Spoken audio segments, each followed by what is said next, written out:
Team Canada. I will go through each and every one of you until I get my hands on that fat little bastard, Coach D'Amore. Hey, James. I got a little business proposal I'd like to talk to you about. Look at D'Amore. Look at him bang off. Get him, Rhino. Get that big low. Who's this? Oh, wait a minute. It's the Monster Abyss. He's got him choked. Oh, and throttled and drives him down with the choke slam. Black hole slam, and he nails it. Never before has someone given so much of themselves to the sport and received so little in return. But we never hear about that, do we, Shane? Instead, we hear about this groundswell of sympathy for Ryan. The trials and tribulations that you've faced are nothing compared to the hardship that Abyss has had to endure. But he has conquered each and every obstacle that's come into his path. Here comes the monster from behind. The Monster Abyss just hit the ring. And he drops Christian Cage, and the double clothesline takes out 3D. He's ready to set his sights on gaining the World Heavyweight Championship. Abyss is a 6'8", 350-pound weapon of mass destruction. He gets caught him by surprise there, Mike. Nails them both with a double clothesline. And Rhino! Rhino coming in! We're going to see these two in Final Resolution! Now put a shot to the elbow. Setting him up for the gore! Here it is! Gore! The end result I will cut you in half with a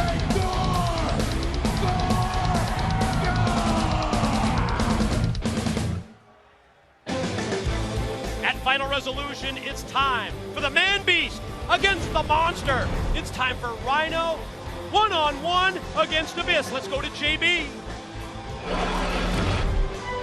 The following contest is scheduled for one fall, about to make his way to the ring, accompanied by James Mitchell, weighing in excess of 350 pounds. This is the Monster Abyss! Yes, it was a very intense James Mitchell that we just heard from, talking about how he's getting ready to turn his weapon of mass destruction loose on the Man-Beast Rhino. This all reverts back to that association between Team Canada coach Scott D'Amore and James Mitchell. D'Amore made a deal with the devil, and now it's time to see the Monster against the Man-Beast. What a matchup this is going to be. His opponent from Detroit, Michigan, the Man-Beast, Rhino! Well, Rhino, you know he knows what Abyss's mission is as he comes flying to the ring, and he's not going to stop. He goes right after Abyss, and we knew this was going to be a brawl, and it's not disappointed. Look at this as they just go right into the fight. Now, would you expect anything less? You've got 6'2", 270 pounds of Rhino who telegraphed the back body drop, and it cost him against the 6'8", 350 Monster Abyss. Man, I'll tell you what, you don't realize how big Abyss is until you see him, because, I mean, Rhino is so huge, and Abyss towers over him.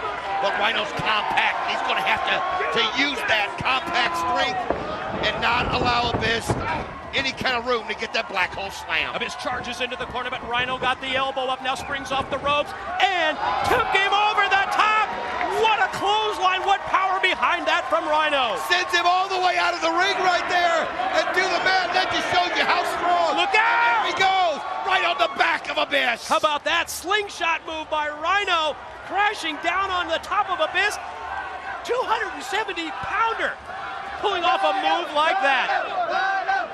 I'll tell you what, this Orlando crowd has gotten so behind Rhino ever since day one that he came here. Of course, he had the brief stint as the world champion.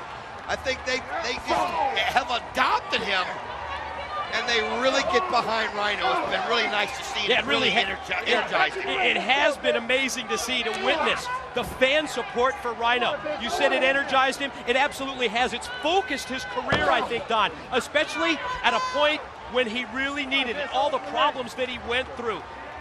when he left the WWE before coming to TNA. All the personal problems as well, and he's absolutely turned his career around here in TNA, even to the point of winning the NWA World's Heavyweight title. And you realize that both Rhino and Abyss want nothing more than being right in that title picture as Abyss goes underneath the ring to pick up a steel chair.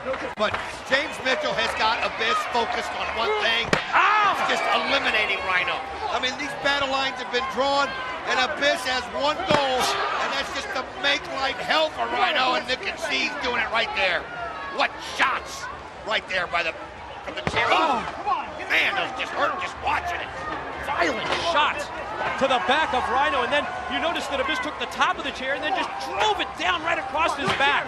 It's just like a sharp point right there. It's like catching the top of a rail.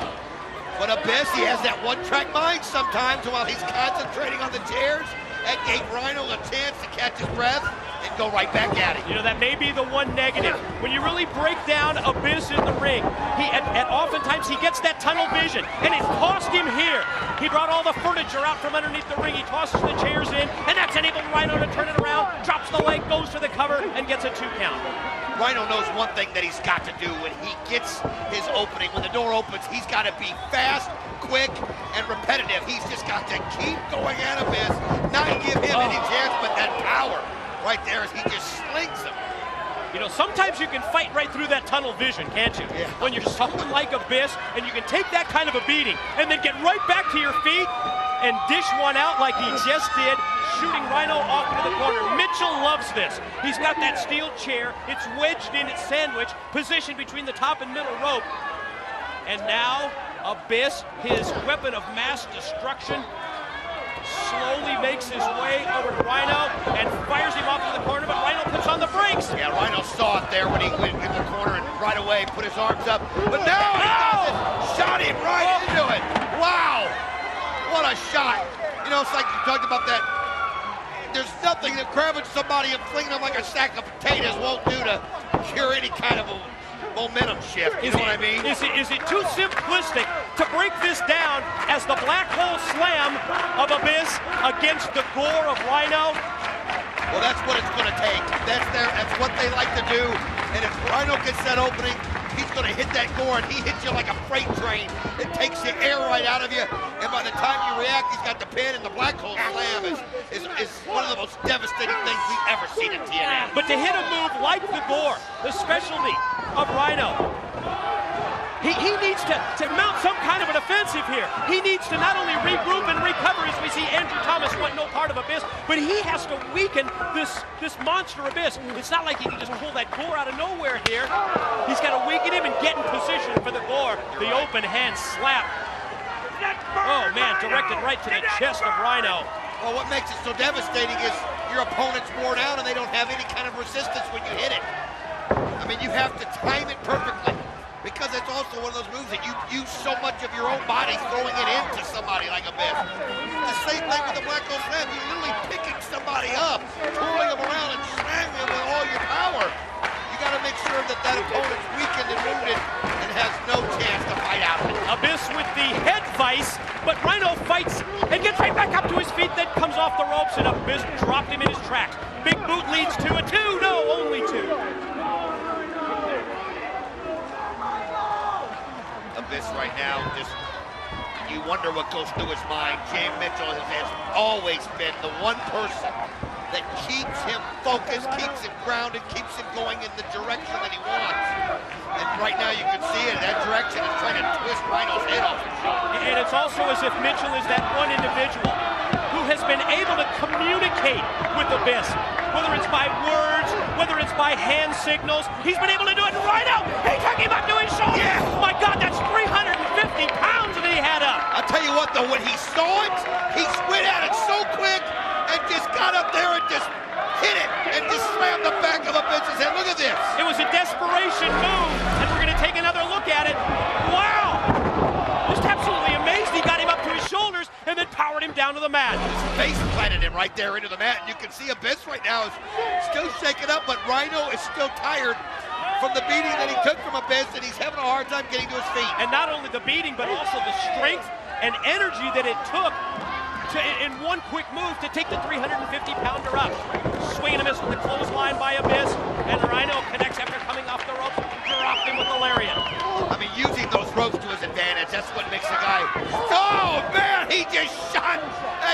block right into him, right into the gut.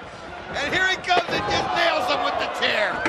Steel chair shot from the man beast, has the monster rocking. Gonna take it, wind it up again. Wow, drove it right into the top of the head of Abyss.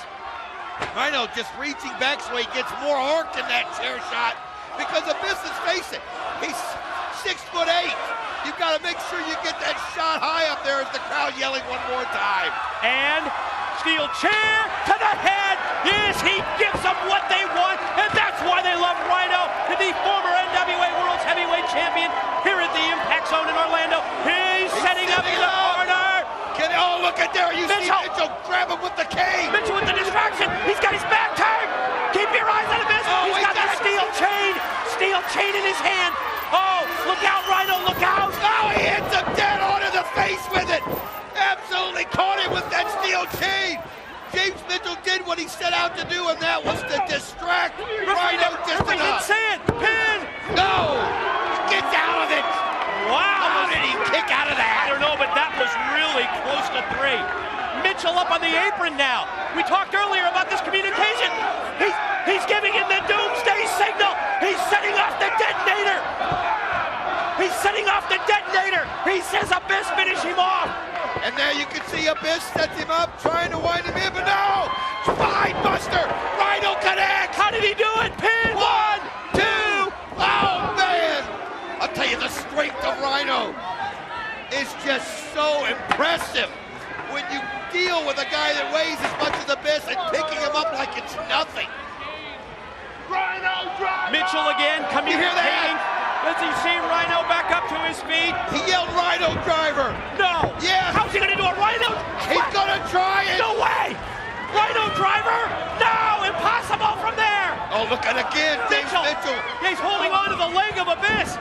He's keeping in position is what he was doing so that Rhino was not able to lift him up with a Rhino driver. Abyss gets a free shot in it because of it again. Mitchell always keeping out of the way of the referee, and is it going to be a choke slam? Got him throttled. Nice kick right there by Rhino. Whatever it takes. Rhino. Oh no! Look out! Oh, slam on the chair! Pin! 1, 2! Oh man, it was devastating on the chair. The winner of the match, the Monster, Abyss! It was just as physical, as brutal, and as violent as we expected. And it was the black hole slam that proved the difference. Yeah, a black hole slam onto the steel chairs after the interference by Mitchell. Rhino's so close to hitting that Rhino driver right there, but let's see it. You can see he goes, there's one shot into the chair.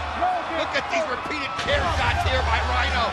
He just did one after another, and then there's the black hole slam right on the steel chair. Wow, the back of Rhino as well as the back of his head, driven into the steel chair with 350 pounds of a black hole slam behind it. And the monster Abyss gets the victory at Final Resolution.